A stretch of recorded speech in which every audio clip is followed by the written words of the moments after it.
Salam dan salam sejahtera bagi kita sekalian. Apa kabar? Saya percaya bahwa kurang lebih 3 bulan kita sudah beribadah di rumah kita masing-masing, dan kita doakan agar tanggal 21 Juni ini kita bisa kembali beribadah secara kolektif di gereja. Karena itu pada saat ini kita akan bersama-sama belajar dan merenungkan kebenaran firman Tuhan. Dan sebelumnya mari kita berdoa. Bapa kami di dalam surga, kami bersyukur atas kesempatan yang Tuhan beri bagi kami. Saat ini kami akan membaca dan merenungkan firman-Mu. Kami mohon Roh Kudus-Mu memampukan kami untuk kami bisa mengerti dan kami memahami serta melakukan kebenaran itu di dalam kehidupan kami. Terima kasih Bapa, kami sambut firman-Mu ini dalam nama Tuhan Yesus. Kami berdoa. Haleluya. Amin. Tema kita pada saat ini yaitu survive di masa pandemik. Terambil dari Bilangan 21 ayat 4 hingga ayat yang ke-9. Dan mari kita sama-sama memperhatikan pada Alkitab kita masing-masing. Demikianlah bunyi firman Tuhan. Ular tembaga. Setelah mereka berangkat dari Gunung Hor, berjalan ke arah Laut Teberau untuk mengelilingi tanah Edom, maka bangsa itu tidak dapat lagi menahan hati di tengah jalan. Lalu mereka berkata-kata melawan Allah dan Musa, "Mengapa kamu memimpin kami keluar dari Mesir? Supaya kami mati di padang gurun ini. Sebab di sini tidak ada roti dan tidak ada air, dan akan makanan hambar ini kami telah muak." Lalu Tuhan menyuruh ular-ular tedung ke antara bangsa itu yang memagut mereka, sehingga banyak dari orang Israel yang mati. Kemudian datanglah bangsa itu mendapatkan Musa dan berkata, "Kami telah berdosa sebab kami berkata-kata melawan Tuhan dan engkau. Berdoalah kepada Tuhan supaya dijauhkannya ular-ular ini daripada kami." Lalu Musa berdoa untuk bangsa itu. Maka berfirmanlah Tuhan kepada Musa, "Buatlah ular tedung dan taruhlah itu pada sebuah tiang. Maka setiap orang yang terpagut, jika ia melihatnya, akan tetap hidup." Lalu Musa membuat ular tembaga dan menaruhnya pada sebuah tiang. Maka jika seseorang dipagut ular dan ia memandang kepada ular tembaga itu, tetaplah ia hidup. Bapak Ibu Saudara yang dikasihi dalam Tuhan, hampir 3 bulan kita sudah terkarantina karena situasi pandemik ini. Semua kita lakukan di rumah. Kita belajar, kita bekerja, kita beribadah. Semua itu dilakukan di rumah. Memang pada awal itu adalah sesuatu hal yang menyenangkan kita. Tetapi dengan berjalannya waktu, maka situasi ini membuat kita gerah dan kita mulai terjebak dalam suatu rutinitas yang memuakkan. Nah, Bapak Ibu Saudara, apalagi dalam situasi pandemik ini menyebabkan banyak orang kehilangan mata pencarian. Ada orang yang PHK secara permanen, dan implikasinya adalah mengalami kelaparan, mengalami kekurangan, terlilit hutang, dan berbagai persoalan lainnya. Tetapi menjadi pertanyaan bagi kita bahwa apakah situasi dan keadaan ini harus membuat kita tetap menyerah dengan situasi ini? Saya bersyukur karena ada beberapa jemaat yang tetap produktif di masa pandemik ini. Mereka bisa tetap melakukan berbagai aktivitas. Ada yang berkebun, ada juga yang beternak, tetapi ada juga yang berbisnis secara kecil-kecilan. Mereka memperdagangkan barang-barang mereka, ditawarkan secara online. Nah, semua yang mereka lakukan itu sebenarnya dengan tujuan untuk dapat mempertahankan hidup mereka di tengah-tengah situasi yang sulit seperti ini. Tetapi Bapak Ibu Saudara, apakah untuk kita bisa tetap bertahan, untuk kita tetap bisa survive di tengah-tengah keadaan ini, hanya kita mengandalkan kekuatan diri kita, mengandalkan kemampuan, mengandalkan kepintaran kita? Tentunya tidak. Kita perlu membutuhkan Tuhan untuk dapat memberikan kepada kita kesanggupan, memberikan kepada kita kemampuan, supaya kita dapat bertahan, supaya kita tetap survive di tengah-tengah badai atau situasi yang kita alami saat ini. Itu sebabnya melalui kebenaran firman Tuhan ini kita akan belajar bersama-sama bagaimana supaya kita tetap survive di tengah masa pandemik ini, sehingga bukan saja kita dapat bertahan, tetapi kita bisa juga keluar sebagai pemenang di tengah-tengah situasi ini. Yang pertama adalah kita harus tetap menghormati Tuhan. Di dalam ayat yang kelima, di situ demikianlah bunyi firman Tuhan. Lalu mereka berkata-kata melawan Allah dan Musa, "Mengapa kamu memimpin kami keluar dari Mesir, supaya kami mati di padang gurun ini? Sebab di sini tidak ada roti dan tidak ada air, dan akan makanan hambar ini kami telah muak." Bapak Ibu Saudara, di masa sukar seperti ini, tidak semua kebijakan pemerintah yang pro rakyat itu bagi sebagian orang mendukung. Walaupun sudah mendapatkan bantuan sosial, sudah mendapatkan BLT, tetapi saja pemerintah dianggap tidak peduli terhadap keselamatan dan kesejahteraan rakyat. Padahal pemerintah itu adalah wakil Allah untuk menyatakan kebaikan bagi kita di bumi. Nah, seperti bangsa Israel,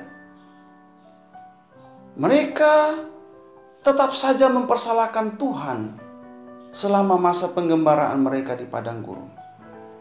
Di dalam ayat yang kelima yang saya bacakan tadi, jelas bahwa mereka memberontak terhadap Tuhan dan terhadap Musa.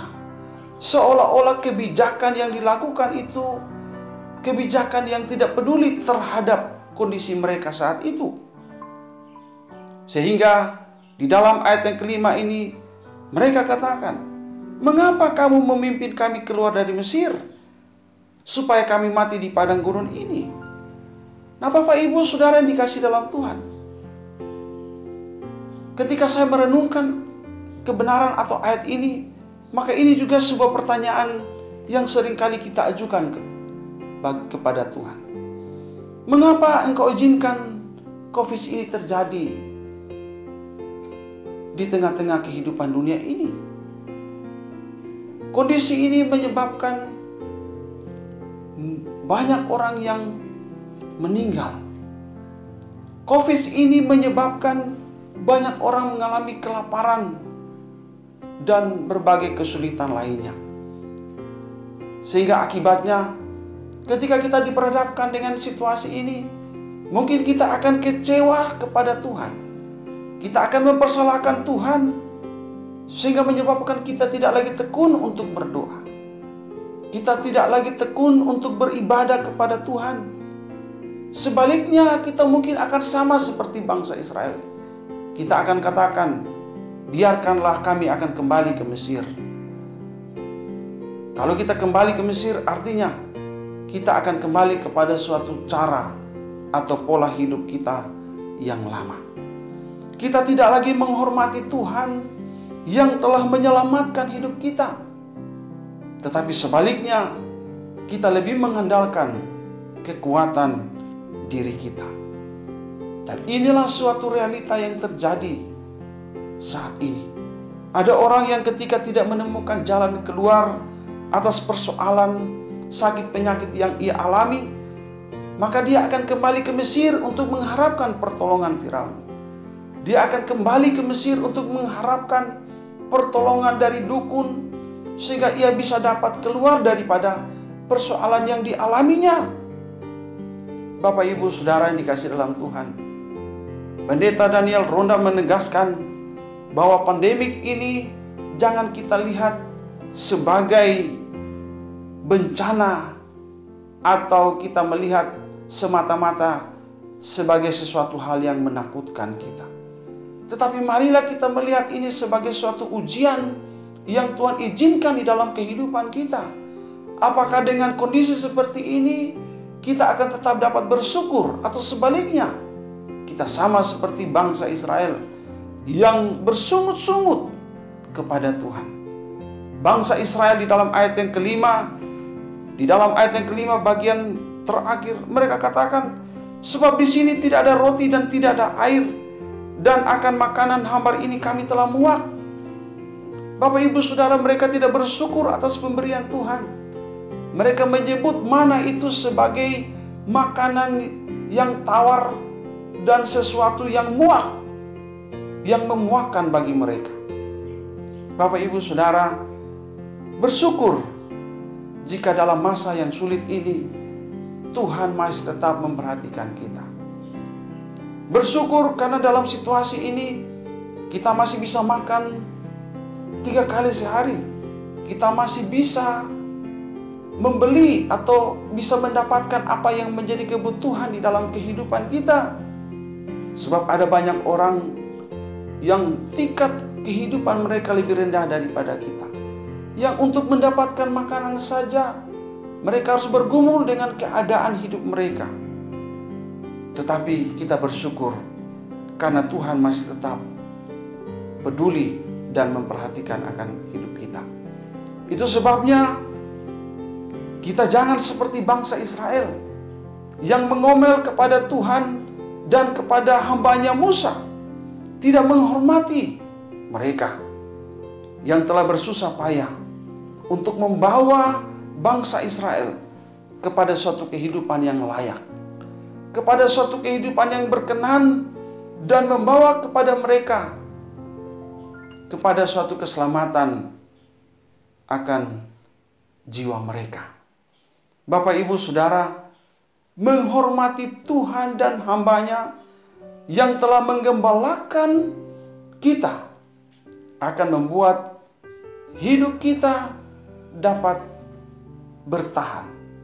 Menghormati Tuhan yang telah menuntun dan menyertai hidup kita akan membuat kita tetap dapat menikmati berkat di tengah-tengah situasi pandemik ini.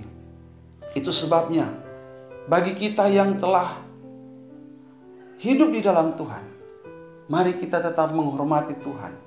Kita menghormati hambanya yang telah berjuang, yang telah menggembalakan kita, supaya kita tetap dapat menikmati berkat-berkat Tuhan di dalam kehidupan kita. Karena kita yakin bahwa Dia Allah yang setia, akan tetap peduli dan akan tetap menuntun dan tetap memberikan kepada kita kekuatan tatkala kita menghadapi berbagai kesulitan di tengah-tengah situasi saat ini. Yang kedua, bagaimana cara supaya kita tetap bertahan di tengah-tengah situasi saat ini? Yang kedua adalah kita harus memandang kepada Tuhan sebagai sumber keselamatan. Bapak, Ibu, Saudara dikasihi dalam Tuhan, ada seorang politikus Uganda yang bernama Charles Obong. Sebelum dia meninggal, dia menulis surat wasiat agar ketika dia meninggal, maka ia bisa dikuburkan bersama-sama dengan harta atau uang yang dia miliki sebesar 76 juta. Dengan harapan agar ia bisa menyogok Tuhan dengan harta yang dimiliki atau uang yang dimiliki. Nah, ini adalah sesuatu hal yang miris. Sebab keselamatan itu hanya kita peroleh dari iman kita kepada Tuhan. Keselamatan itu bukan karena usaha kita, bukan karena harta yang kita miliki menjadi suatu alasan atau dasar untuk kita bisa menyogok Tuhan, sehingga kita bisa memperoleh keselamatan. Nah, Bapak Ibu Saudara yang dikasih dalam Tuhan, memandang kepada Tuhan dengan menaruh seluruh pengharapan iman kita kepada Tuhan akan membawa kita kepada suatu keselamatan. Keselamatan di mana kita terluput dari malapetaka, keselamatan di mana kita terluput dari bahaya, dan keselamatan untuk membawa kita kepada suatu kehidupan yang kekal.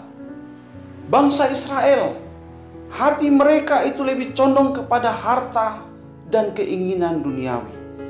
Yang ada dalam pikiran mereka hanyalah makanan, dan yang mereka pikirkan adalah masalah perut. Bapak Ibu Saudara, memang kita sadar dalam situasi saat ini kita juga semua bergumul soal makanan. Kita juga bergumul soal perut.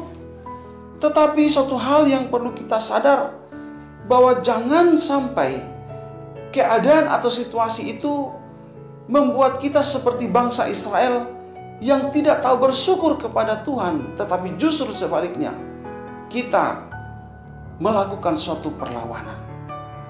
Dan hal inilah yang menyebabkan mereka berontak terhadap Tuhan, sehingga pada akhirnya Musa bersusah hati.